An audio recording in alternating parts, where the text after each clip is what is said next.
Hi guys, welcome to Richard Cabile YouTube channel. In today's video, I will teach you how to change incoming call ringtone on ViVO Y20i mobile phone. And okay guys, but before we start, kindly subscribe to my YouTube channel by pressing the subscribe button and the bell to notify you if I have new videos. Okay guys, let's start.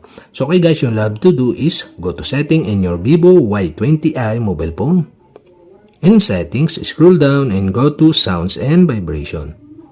Here in sounds and vibration, scroll down again and you can see the SIM1 incoming call ringtone and SIM2 incoming call ringtone. And okay guys, to change the incoming call ringtone, you'll have to do is tap the SIM1 or SIM2. So I decide to change the SIM1, okay? Tap the SIM1 and you can see the option of ringtone here, okay? And you can scroll down for more. And okay, so I decide to change into Fantasy Blue.